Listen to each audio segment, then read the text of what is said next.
welcome to the UpLevel Podcast, Daniel. Thank you for saying yes to this conversation. Thanks. Thanks so much. Would you like to orient yourself and the listeners a little bit more about your context and where you're coming from and where you're situated? Yeah, sure. I'll just say Bismillah, acknowledgement to the spirits, the land, the earth, and the many beings, and the source of all. And I would like to share that in terms of my own body and lineage, I'm a U.S. citizen. I'm down lineage from early English and German settler colonialists to North America. I grew up in Ohio, and I've lived in different parts of the United States, but now live in Andalusia, in the south of Spain, for the last 3 years with my wife and 2 young girls. I am a ritualist. Really, I've studied religion and spirituality for all of my adult life, and even though I wasn't raised with anything per se, and I also have a PhD in psychology. I've worked as a marriage and family therapist, so I'm a student academically or intellectually of religion and history and culture as well. And I'm the founder and director at Ancestral Medicine, so it's an online platform where we teach about earth and ancestral reconnection, cultural repair, and just coming back into relationship with the rest of life. So that's probably enough about my professional, personal background, but it's nice to be situated a little, and it's good to be here with you and your listeners. Thanks. Thank you. And the listeners have heard how we came into contact, and I feel like, they've heard this too, but I'm going to say it again, finding you and your work feels like an incredible intersection of what we've been exploring this year on the podcast around right relationship. And so having you is very timely where we are in the arc of this exploration. And so just to situate the listeners from your perspective, how are you defining this term right relationship? It's a big question. Let me zoom out a bit and say that one of the biggest threats to humans on Earth is our confusion, not all humans and not to the same degree, but the confusion of human supremacy, of thinking that humans are the only kind of person, that we're the only kind of sentient, conscious, aware being. And this is in contrast to a set of values that I tend to describe as animism, or an affirmation that humans are only one kind of person, that there are many other kinds of people, including animal, plant, mountain, elemental, ancestral, angelic, etc. There are many other kinds of beings. Some of them we can visibly see, some of them we can't. But that's our extended community. That's our extended family. Human is not the only form. Human's not the only kind of consciousness. We're tricky. We have language. We have tools. We have lots of interesting things going on. But most humans, through most of our long history here, have recognized that we're not the only agent. We're not the only actor or player. And so when we collapse into this attitude of human supremacy, of thinking only humans have what we might think of as personhood or real, a source of real relationship, and only living humans, so not the ancestors. So we invalidate that. And then we say, maybe not even all living humans. Maybe it's only Christians. Maybe it's only white people. Maybe it's only people from this background. So then it gets into the narrow kinds of intra-human supremacies, where we think certain groups are better than others. So once we get into that narrow of a place, available relationships get more and more and more narrow. But let's say we're really, we view ourselves as being very equality-minded, and we're not participating in any kind of conscious way in racism or sexism or these kind of oppressive attitudes. So then who are the sources of relationship we're going to get right with? So we can be right with ourselves and be right with other living humans.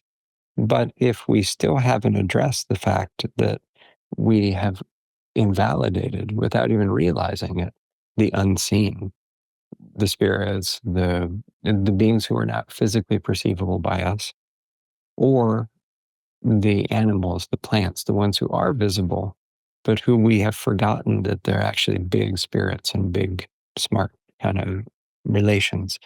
If we haven't reclaimed our ability to relate with those other kinds of relationships, then our approach to the topic of right relationship sounds wholesome. I think it's a riff on a translation of a Buddhist way of talking, but it's not like a new concept.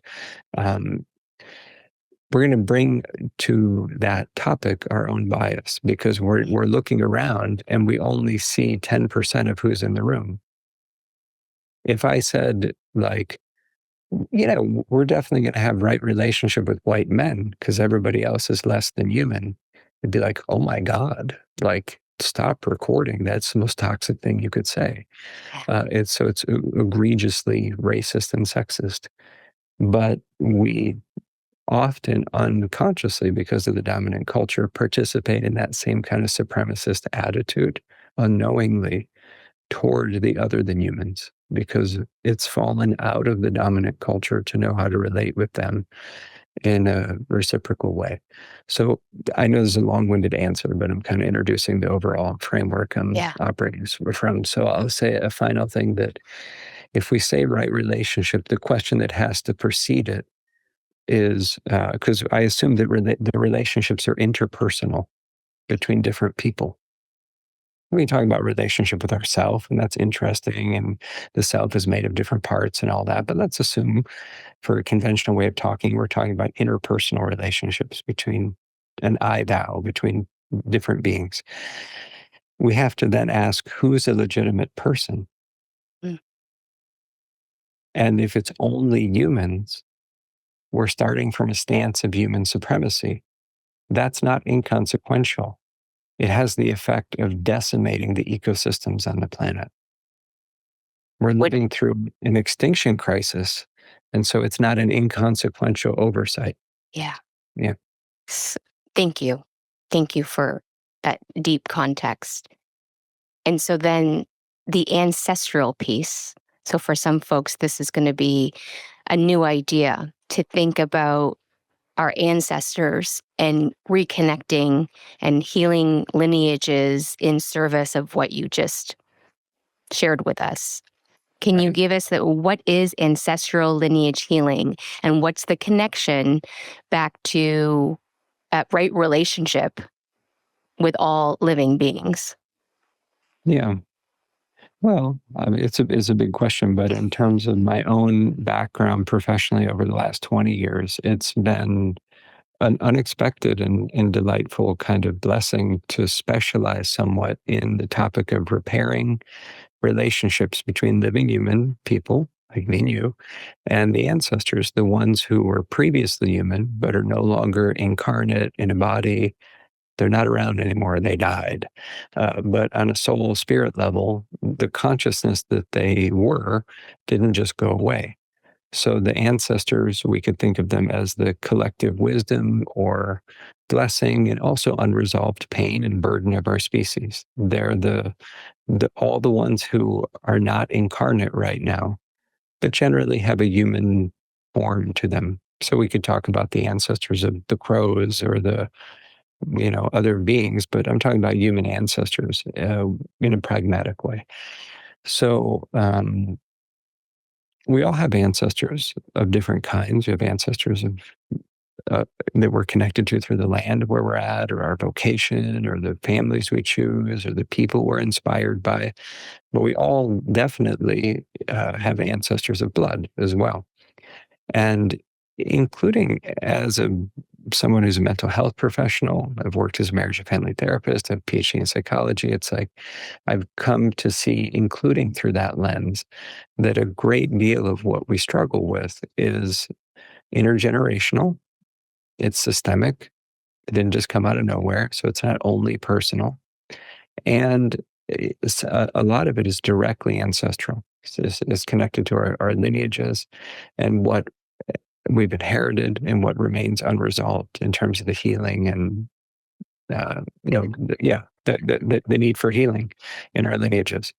work of repairing what remains unresolved in our lineages, as I have approached it in the last 2 decades, to very succinctly summarize, looks like connecting with much older ancestral guides and teachers and partnering with them to help to metabolize or resolve whatever is not yet healed between us and them.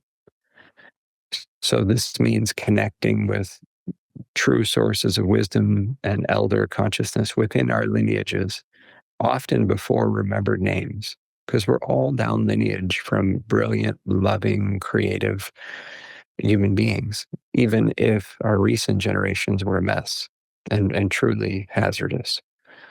And there are all kinds of cultural implications for doing that kind of work. But I found that it's a really helpful and grounding set of practices to get, yeah, I'd say that. And this is what I'm finding in this pursuit of what does right relationship mean? It led me to the ancestral lineage healing work and to your work. And being able to uncover, like you said, the traumas as well as the triumphs of the lineage, and spend more time going back to the ancestors. What I remember you saying, and I know you'll correct me if I don't have this right, that there's 2 places where a lineage breaks down. The first is when the lineage leaves their land of origin. The second was colonization. No matter, what body you were born into, there was a breakdown in the lineage. And yeah, what else would you want to say about that? Well, I mean, some people are still in quite intact cultures, having taught ancestral lineage healing work in, I don't know, maybe 15 countries in the last 2 decades. When I'll ask people in the room, how many of you were raised with a framework to openly talk to the dead and hear them respond? Like it's a normal thing to talk with the ancestors. Yeah. Maybe 10% at most of the people will raise their hand. And so some people do get that framework and come from intact cultural wellness. And all of us, like 100% of us, come at some point or another from cultures that openly were in right relationship with the land, with the elements, with the plants, the animals, the dead, the stars, the people in their community, the human people, etc. So that value set that, I'll tend to call animism is, it's a human thing to be in relationship. It's an abnormally, it's a divergence, an unusual kind of thing to narrow the field of who is actually a person into a purely materialist or a human supremacist, kind of paint yourself into a corner when you say the only interpersonal relationships that are real are with other living humans. If I want to relate here in Spain with the Rio Genial or the mountains or the olive trees or whatever, that's not legitimate. That's not real. But you got to keep that to yourself. It's too strange. Like, is it? Or is that actually what we do as humans? We are saturated with mirror neurons, like biologically, which is to say that we can reflect and empathize with a really wide range of different kinds of other people. Not all those people have to be human. A lot of people get really animist with their pets. Like, they're part of my family. It's like, yeah, it's okay to love companion animals. They're a different kind of person. It's a cat person, dog person, whatever it is. Yeah. Yeah. And we've gotten so far away from that. This is what you're speaking to, is why there is so much dis-ease on the planet, because this idea of where we come from and who we relate to, humans are so far away from this. Well, a lot of us are, yeah. The same pattern, how to say, dehumanization is one way to think about why in 2025 we're 2 years into a televised genocide in Palestine. that shows no signs of ending yet, even though the United Nations is very clear that it's a genocide. And everyone who's paying any attention is clear that it's a genocide as an outgrowth of nearly a century of forced occupation. And but how is that related to what we're talking about? A way that it's related is the systematic dehumanization of Palestinians by many elements, but not all, within Israeli society, means that even now, today, poll after poll in Israel show that many people, the majority of people, support what's happening. And so it's not just a few bad eggs at the top. It's a societal problem of dehumanization. That same kind of pattern happened and continues to happen in different ways in Serbia with respect to Bosniaks, or in the United States with respect to immigrants, or in the, so you choose, certainly happened during World War II with respect to Jewish people and Romani people, etc. So if you study genocide, for example, you'll see that there's almost always a very widespread dehumanization of a certain group of people that then enables or facilitates the harm that follows from that. It's a kind of rationalization. So I'm talking about, what I'm saying is that we unconsciously are conditioned into a worldview, a way of seeing things that dehumanizes or depersonifies, more accurately, because they're not human, our extended kin, the plants, the animals. That's just a plant. It's just an animal. It's just a stone. It's not even alive. It's just a mountain. And so you could dynamite it to get the coal out of it, no problem. And so that dehumanization or depersonification, more accurately, has very real consequences for our longevity, how we do community, how we do law, politics, economics, all of it, education, and for our happiness psychologically. Mm-hmm. When we live in a world that we think is only, like, we're the only source of sentience, then it's very lonely.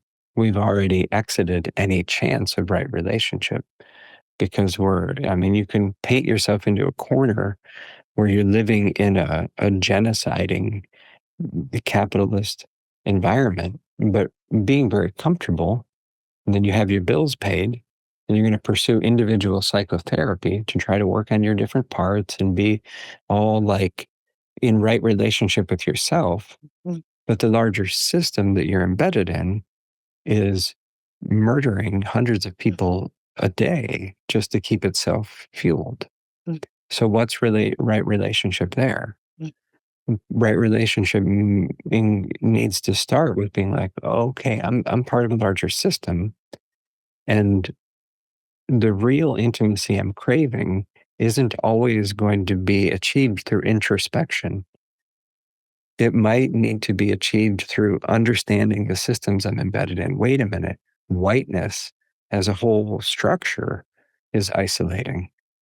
I'm a European ancestor person. What's been lost in becoming a settler colonialist or whatever it is? So sometimes there's a need to look to the systemic layers of stuff to know how to find our way back into relationship and to resist the ways that the systems that we're embedded in cause a tremendous amount of harm and damage to sustain themselves.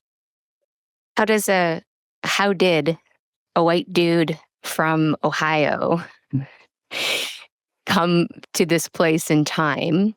The listeners heard me say, you're probably the most integrated leader I've come across. The way you lead and hold everything that's underway, that's real, that's here, plus the world of spirit and beyond. How did this come to be? How did you come to be Daniel Foor? Well, look, I'm a work in progress. I'm navigating parenting and marriage and business and everything. There's daily everything. But for me, at least, the combination of as a teenager, LSD and books on shamanism really did me right. Yes, they did. it was like, whoa. Whoa. There's a lot I'm not being told. What's that? Yeah. And then the teachings, however imperfect as they were, that it's possible to relate with a much wider field of others than I was previously oriented to before being cracked open. That is something about, I connected just enough dots that it really woke up an appetite for learning. And then I had the good fortune to connect with living teachers and mentors, even as a late teen, that helped me to know that it's possible to just come back into relationship. Like, this is the plant you're touching, but you can also talk to the spirit of the plant. I'm like, wow, that's super cool. I want more of this kind of knowing. Yeah. And so then I pursued religion and spirituality and world history and traveled. I got outside the US, which was very helpful. And, so in my own way, I've just been ambitious about learning. And then I would say in the last decade, really, even though I had some international cultural literacy through study of, just travel, study of languages and all that. In the last decade, I came to listen more closely and with more humility to the dialogues in the U.S., especially pushing back on the double genocides toward indigenous people and African people that the country's founded on, and the ongoing failure to really reckon with that. Sadly, because it would be so good for the United States to face its own history. But coming to see how all that applies personally, and how do I fit into it? Mm. And seeing that work with the ancestors is to work with culture. And that it's kind of like at a certain point, studying is like, this expression, the emperor has has no clothes or something. There's a sense of seeing through everybody's cultural confidence. And I'm like, okay, you're confident about that, but where's it sourcing from? Mm. Is it rooted in the wisdom of the earth? Is it rooted in compassion and real justice and care for working class or poor people? Is it really in service to life? Mm. If not, I don't care what your degrees are. I don't care how polished you are. I don't care how many followers you have. I mean, if what you're doing isn't in service to life, then it needs to step aside. We're at a real crossroads moment right now on the earth. And there's a tremendous amount of loss and terror and harm being unleashed, with the prognosis for that to deepen. And so if people are not moving with humility and love and earth connectedness, then they need to sit down and yield to the people who are, and learn how to come back into connection. Any real leadership, I had this modeled for me in my time, which is not that much time, but I made 4 trips to Nigeria, to Yoruba land, as a student of West African Orisha practice and Ifa tradition. And one thing I would see is that anyone in a position of leadership is expected to take care of people. Not in like a weird codependent way, but like, if you have money, you're expected to share it. And like, one thing I would do when I went there, it is go around to the different, elders and people, and my teachers taking me around, but I'm giving them money. It's like, I'm like, here's, and then they would pray for me, or like, and I'm doing a couple things. I'm modeling like respect. I'm also clearing the way for my teacher to be able to do some ritual work by taking care of people who could feel jealous. And so that's being neutralized with generosity Mm. and sharing, and like in a positive way, in a way that's actually good for community. So it's like, you want to be competitive. That's fine. How useful can you be? Mm. That's the competition. How deeply can you be of service? And because then you're building, call it wind horse in Mongolian tradition, like you're building up chi or energy or something through being of service, of actually rendering service. That kind of competition is, as long as you're not a jerk about it, is healthy ultimately. But it looks like Yeah, choosing to lean in and know that power is relational. Yeah. And it has to do with taking care of people. Power is relational and it has to do with taking care of people. We are right now UpLevel working with an organization that is super influential across the planet. And they're investing a lot of money with 2,000 leaders to become more relational. So this gives me hope. It gives me hope in this moment of time that there's an understanding that relationship is the way forward. Of course, it's attached to KPIs, driving more revenue. So for those leaders and the leaders listening to this, who might be kind of straddling these concepts, these ideas, like within internally and just externally, what's your guidance for them as they run their businesses, lead their organizations, navigate the world we're living in? Let me say two more pointed things first. Good. I hope you do. The first is, if you're not already these people in general, listen very carefully to people from the global south, people who are historically, systemically marginalized, people of color, people who are not, queer folks, people who are like whoever the rejected people are. At this time on Earth, there's a lot of Islamophobia. There's a lot of marginalization of people of color, people from less economically developed nations, if you will. So if your work doesn't make sense to the global majority, people from the global south, if you will, why not? Are you participating in perpetuating a kind of imperialism and racism, whether or not you realize it? So, for one, listen, study the people who are thought leaders around decoloniality. If you want to have an international business, that's where it's headed. People are over it with U.S. hegemony, rightfully so, and so the leadership arising from the global south. If you want to be ahead of the curve, that's where it's at. A second thing, capitalism is poison. It is poisoning the earth. It is toxic. The dominant economic model, especially in the United States, but in much of the world, is capitalist.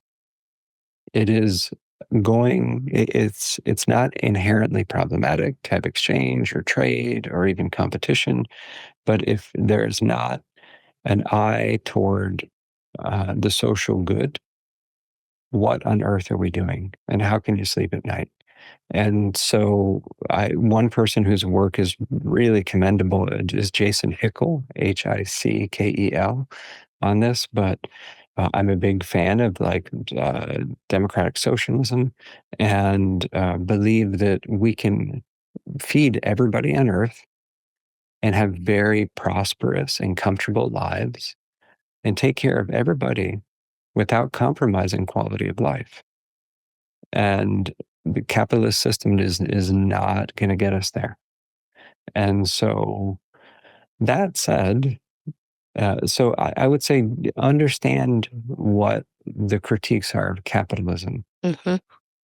Because otherwise the default is to unconsciously operate from those assumptions and to perpetuate that mindset and to not even realize how the imperial core, the United States, the UK, a lot of Europe, et cetera, Australia, is living off of the exploitation of the global majority.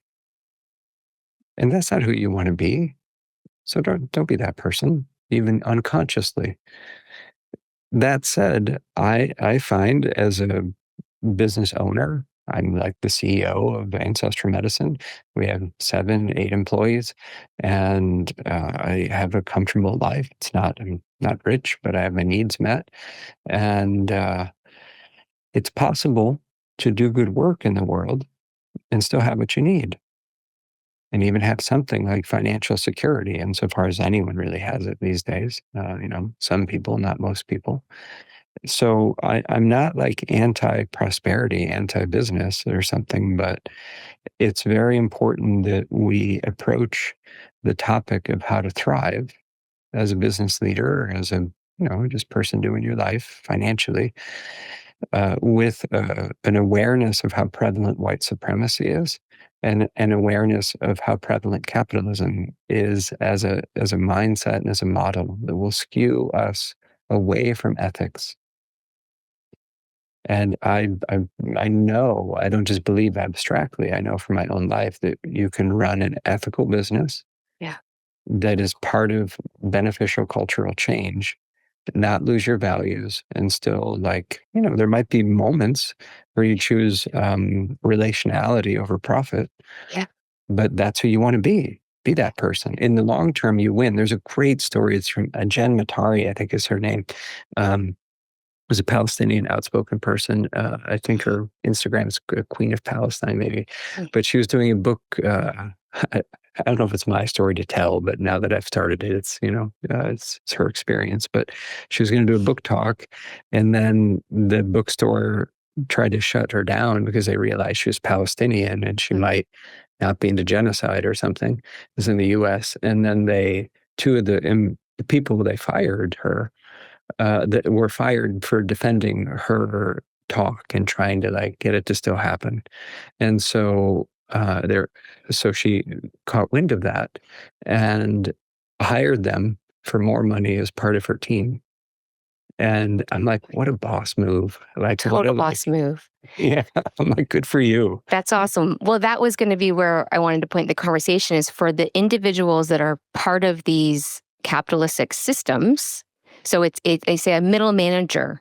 So it's not their own business and they're within the system, but they have this awareness, they have this desire to make these shifts or reconnect, if you will, to the ancestors and their more original ways of being. How does one get through that? I mean, they can, these example of those two people, they stood their ground and then they got another opportunity. But yeah, point us. Yeah. And 98% of the people who stand their ground will not have that happen. Exactly. Yeah. So those are tough questions of balancing. I think it's about knowing where your hard boundaries or red lines are that you won't cross. Yeah. And trying your best within the systems, because the systems have their own kind of intelligence and they need healing, they need change. So within the confines that you're in, trying to be like, a lot of US citizens feel this way, be like, my taxes are going to kill children. That's not new for the US, but it's very acute at the moment. And, but being here, maybe I can change it. Maybe I can make it better. Mm-hmm. Yeah, I think when we are part of a system, because we need the income to have a family and a life or whatever it is, then it's a really important question of how can I participate in this system being more aligned with life? And we try our best. It's rarely going to be perfect. And, we're trying, we haven't even really tried yet to wonder how we can extract from Google, because Google is profiting largely off the genocide and helping to drive it. And that's not easy. We have our whole systems are embedded in Google as a business. So I don't have a purity mindset about it all. Yeah. I think it's important to move toward what is better and be clear about the long-term goal and what kind of world we want to live in. And then be pragmatic in our day-to-day and be human about it and messy about it and know that it's going to take a lot to get there. I love that.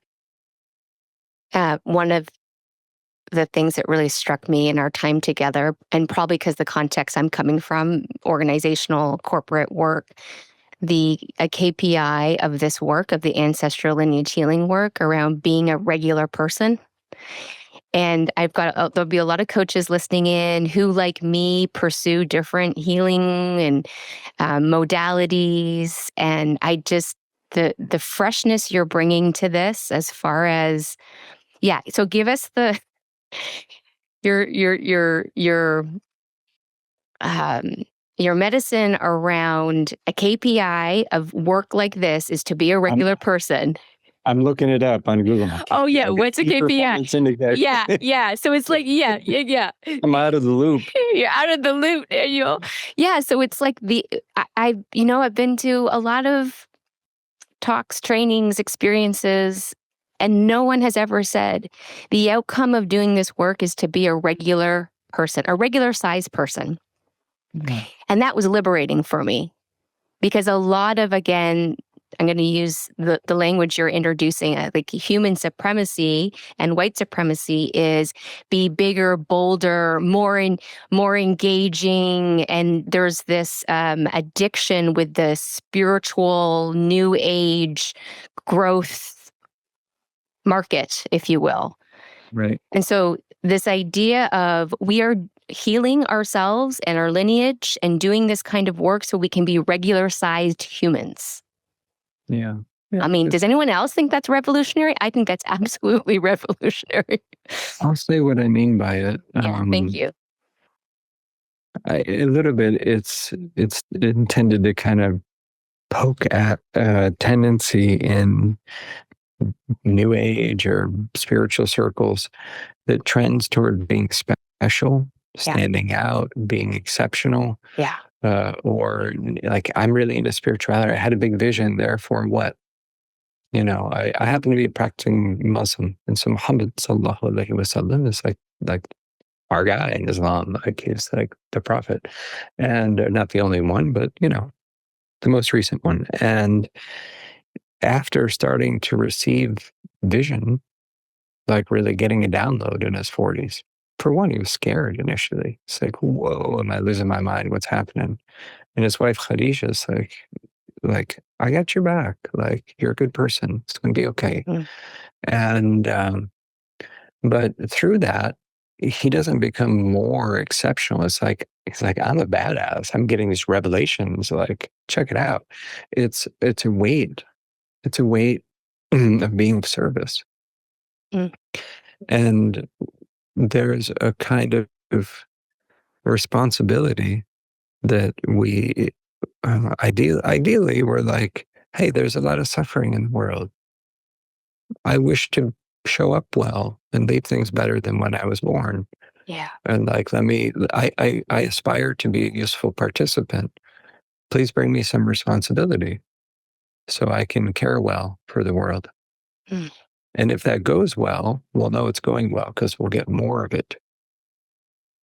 And that's how you actually earn leadership. You can do all the trainings in the world, but if you don't have real responsibility, you're not leadering.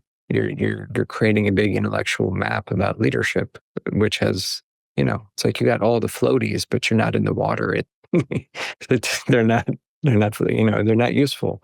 So what's the responsibility you're holding? And in that, the more successful you are, the more need there is for humility. Mm. And you'll see people all over in different traditions. Like, if someone's in a priest role where they're doing a good job, and they're like, oh, thank you so much. They're like, alhamdulillah, praise Allah. Or they'll say, praise to the powers, praise to the ancestors, praise to the bigger powers. It's not me. Or like, there's usually some expression that's like, no, thank the powers. It's a way of saying, like, don't idealize me. It's really the bigger powers who have entrusted me with some amount of responsibility that I'm not currently messing up. Yeah. And so in that way, another thing I mean by being regular sized is there's a tendency, speaking from my background of being a white descendant of settler colonialists in the United States, with white supremacy, there's this unconscious attitude of white people are just kind of the best, and the U.S. is the best nation, and even better than Canada, whatever, like all the things, all the things, and so that comes out of an underlying fragility and insecurity. It's like a puffed up person who doesn't know themselves, and so beneath that, a lot of times when people come into like a more cultural healing or activist space, they'll be like, oh, bad white people making all the bad problems. And then so they'll collapse into cultural low self-esteem. Yeah. That's very understandable, but it's important to not hang out in that. It's a stage, and it's still white centering. It's still making it all about you. It's like, I'm the best, I'm the worst. And it's like, the response is just like, sit down. Yeah. Just stop talking for a minute. Listen real carefully to all the other than white people who've been talking or trying to talk the whole time, but you're talking over them. So just sit and listen for a minute. Yeah. When you're ready, cry your face off for a while, because that'll be an important step. And then if it goes well over time, you could just be a person. You could just be a participant, where you're not too big and not too small. You're not the best or the worst. You're just a person again. A person full of stars and magic and ancient beauty, but nonetheless, it's like, so are your neighbors. So just a person. Yeah. That just feels so healing, that particular message. I mean, I hope for other people too, but for me, I can't tell you the weight it's taken off of my back. And within that teaching, I was able to connect with a lineage in the work that I got to do with you holding the space. And that was the message from the ancestors, is like, stop carrying this, put it down. We've got this. Your job is to be a regular sized person. They didn't use that language, but that's what I heard them tuning into. And like, we've got this, and we have there's work to do. No doubt there's work to do. But people in the North American context, especially the US, Canada, get indoctrinated. I know I certainly did, into a lot of extreme individualism. Yes. Which is really heavy and really toxic. And it's like the opposite of right relationship. Yes. And it is, underlying that is a deep loneliness. Like, I can't trust anybody. I can't rely on anybody. I got to do everything myself. Yes. It's not effective. It's not how life works. You have to trust yourself, but that's not gonna get you there. If you can't count on other people, build trust, honor your relationships, you're not going to achieve. Even your achievement self will not be successful if you do it just like that. Yeah. Or if it is successful, it'll be a cutthroat kind of thing that your kids won't like you. You won't be a successful human on the levels that matter if you do it like that. Yeah. So let's land the plane. Pretty much everything you've said, you've pointed us on ways that we can restore or consider right relationship. So before a final question, which will be like, what's your final prayer or words or pointing for us around this concept?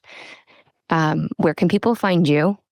Of course, it's in the show notes, but how can they work with you? Yeah, it's ancestralmedicine.org is the platform.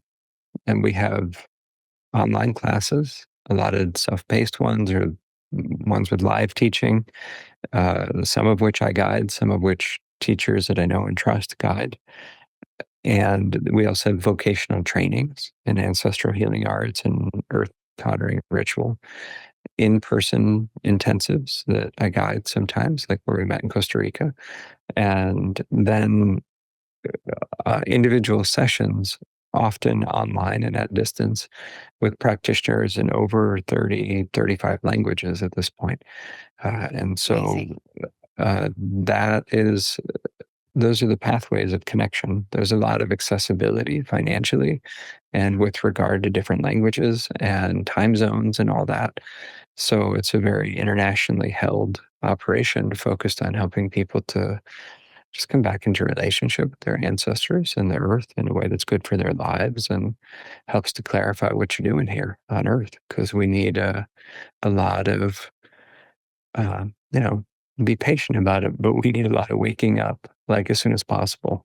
We're really in a mess. So yeah. So let's get to it. I'll just say to listeners that Rachel and I are starting a 12-week program with you and your collective tomorrow around animism and earth reconnection, because both Rachel and I are stewarding land. She's stewarding land in Pennsylvania, and then I'm stewarding some land in Costa Rica and here in Niagara Lake, Ontario.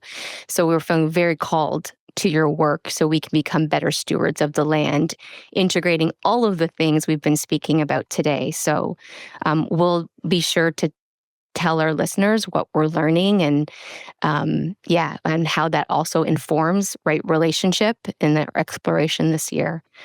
All right, Daniel, give us your final words for today in this moment. Well, I know you'll be sharing many more with others. I always my superpowers to kind of kill the mood with my talk about colonialism and genocide and capitalism. And so all that's very real, and it's fatally real for people no better or worse than you and I today. And I want listeners to feel encouraged that we can learn new things, that we can come back into relationship with the unseen and the earth in ways that we never realized were an option before. It's okay to learn as an adult. It's okay. I've seen so many people go from really not culturally reflective at all to a really wholesome decolonial stance that could, you walk into a room of people you need to speak to, and they're like Sudanese and Indonesian and, Belarusian and from Paraguay. And you can actually put people at ease because you have inhabited your own skin more deeply. And you get the way the systems privilege certain people more than others. And so it's possible to learn that. It will require some full being engagement, but be hopeful about your ability to learn new things. Yeah. Those good words to land on. Thank you so much for your time and for all the deep work you've done to get to this moment, and to your ancestors for shepherding the way to those younger years of LSD and reading all the... I didn't put that in my recommendations, but yes. Yeah, Daniel, it's such a pleasure. Thank you for leading the way that you're leading and showing us a way that we can be a regular size human, an integrated human, and not step over anything. This is one of the things I really admire about you. You are really creating from it all and honoring it all. Thanks so much. Appreciate you.